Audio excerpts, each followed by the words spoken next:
Dans cette vidéo, je vais beaucoup parler. Donc essayez d'être actif justement parce que si vous faites qu'écouter, vous n'allez pas enregistrer les informations. Vous devez vraiment vous les approprier.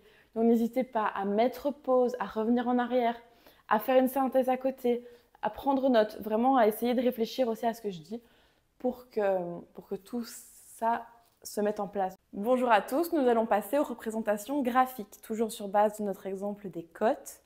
Nous allons faire les graphiques. Nous allons faire deux types de graphiques, diagramme en bâtonnet et diagramme circulaire sur base de nos cotes.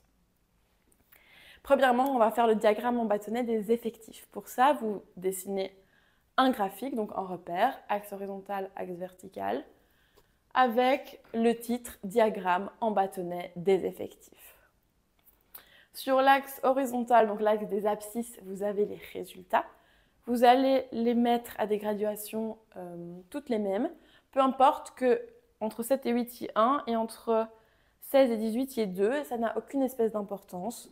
Ce qu'on veut, c'est qu'ils soient tous bien gradués pour que ce soit homogène sur l'axe des abscisses. Par contre, l'axe des ordonnées, c'est l'axe des effectifs. Et là, ce qu'on veut, c'est que ce soit gradué et à l'échelle, d'accord ? On veut que ce soit normé, donc que toutes les graduations soient à même distance au niveau des valeurs cette fois-ci. Donc 1 est à la même distance que de 2, que 2 les de 3. Si vous avez des nombres beaucoup plus grands qui vont à beaucoup plus que 5, et que vous avez par exemple des nombres qui vont entre 1 et 100, eh bien vous n'allez pas mettre les graduations de 1 à 100, mais vous pouvez mettre les graduations 5, 10, 15, 20, etc. Mais graduées de manière constante. Dans les effectifs, c'est important que ce soit à l'échelle. Une fois que vous avez votre repère, vous pouvez faire vos bâtonnets. Donc 7, on en a 1, donc on va faire un bâtonnet qui monte jusque 1. 8, on en a 3, donc on fait un bâtonnet qui monte jusque 3. 10, on en a 5, donc on fait un bâtonnet qui monte jusque 5, etc. etc. Ça ne sert à rien de faire des gros trucs, vos bâtonnets. À la latte, évidemment. Alors au tableau, moi, je n'ai pas de latte, donc mes graduations ne sont pas tip-top. Vous avez une latte. Pour l'examen, vous devez avoir une équerre. Et donc l'équerre, elle sert de latte. Et donc vous pouvez vraiment bien tracer vos bâtonnets droits, faire votre axe gradué à la bonne échelle et tout et tout. Vraiment nickel. Le diagramme en bâtonnet, on peut faire la même avec les fréquences. On peut faire le diagramme en bâtonnet des fréquences. Simplement ici, au lieu de mettre effectif, on met fréquence. L'axe, il est en pourcentage. Alors ça ne sert à rien de monter plus haut que 25% puisque notre plus haute fréquence, si vous vous souvenez, elle était à 25%. Donc en fait, ici, vous mettez 5, 10, 15, 20, 25%. Et vous avez en fait le même graphique, simplement les graduations ont changé. C'est ce qu'on va appeler le diagramme en bâtonnet des fréquences.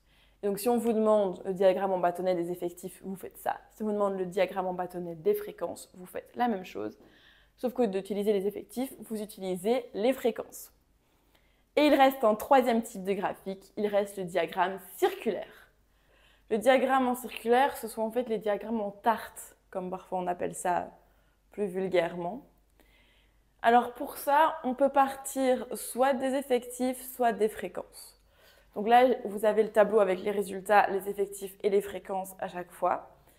Et on va le faire à partir des fréquences et à partir des effectifs pour que vous voyez que c'est en fait la même chose et donc vous prenez en fonction des informations qu'on vous donne. Dans le premier cas, on va le faire à partir des fréquences. On aimerait bien compléter ce disque en sections. Et donc, on aimerait bien savoir pour chaque section, quel est l'angle qui correspond en fait. Pour chaque observation, quel est l'angle dont on a besoin. On va le faire à partir des pourcentages. 100%, c'est tout le cercle. Donc, c'est 360 degrés. Et on aimerait bien pour le premier savoir quel est l'angle qu'on va mettre à 5%. Eh bien, 100% pour passer à 5%, on fait diviser en 20. Et puisque 100% c'est 360 degrés, eh bien 5%, on divise 360 par 20 et on obtient 18 degrés. On aimerait bien savoir 15% quel angle ça fait. Eh bien 15%, on part de 5, on fait x3. 18 x 3, 54 degrés. Et donc, l'observation 8, elle aura un angle de 54 degrés. On peut faire la même chose avec les effectifs. 20, c'est notre effectif total, donc c'est 100% de nos individus, c'est 360 degrés du cercle. C'est l'entièreté. 20 pour passer à 1, puisque on veut 1, on divise en 20. Et donc 360 divisé en 20, 18 degrés. Vous voyez qu'on a bien la même chose. Et puis, pour passer de 1 au 3 dont on a besoin pour l'observation 8, eh bien, on va multiplier les deux côtés par 3. Et ça nous donne bien de nouveau 54 degrés. J'ai donc continué de calculer les angles sur base des effectifs. Donc 20, c'est 360 degrés. L'effectif total, c'est 360 degrés. 1, c'est 18 degrés. Et 3, c'est 54 degrés. C'est ce qu'on avait déjà fait. Alors pour 5, je suis repartie de 1 en faisant x5 des deux côtés. 18 x 5, 90 degrés. Ce qui est logique puisque 90 degrés, c'est l'angle droit. Il y en a 4 dans un cercle. Et on avait vu dans les pourcentages que c'était bien 25%. Donc ça a du sens. On ne s'est pas trompé. 2, c'est 36 degrés. Donc on fait 1 x 2, 18 x 2. Et puis 4, on aurait pu faire 1 x 4 et 18 x 4. Ça aurait donné exactement la même chose que faire 2 x 2 et 36 x 2. Et en fait, de repartir du 2 au lieu du 1. Tant que vous prenez des multiples, en fait, ça va très bien. Et puis ces valeurs, on va les insérer dans le diagramme circulaire. On a vu que le 7, il est là une fois.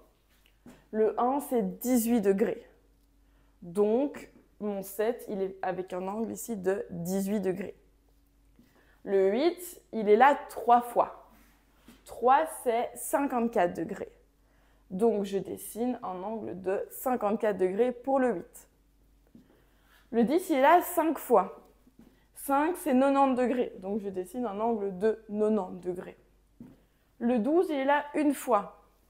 1, ben, c'est 18 degrés. Donc, je mets 12 pour un angle de 18 degrés. Etc., etc., etc.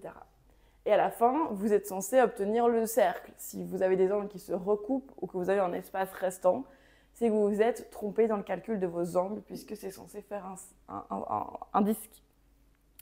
Les angles ne se recoupent pas les uns les autres si vous vous êtes pas trompé, puisque vos 20 effectifs font bien 360 degrés au total. C'est donc ainsi que vous avez le diagramme circulaire. N'oubliez pas de mettre la légende, soit dedans quand c'est facile, soit vous mettez toutes des couleurs, tous les secteurs, vous les faites en des couleurs différentes, et vous mettez à côté une légende. Mais c'est important qu'on puisse voir quel secteur correspond à quel résultat dans votre diagramme circulaire. À l'examen, vous avez besoin d'un compas et d'une équerre. L'équerre, c'est très important. Sur ce, le chapitre des statistiques à invariables est terminé. Je vous remercie de m'avoir suivi et de m'avoir écouté durant toute la durée de ce chapitre. Et on se retrouve pour les probabilités dans le prochain chapitre.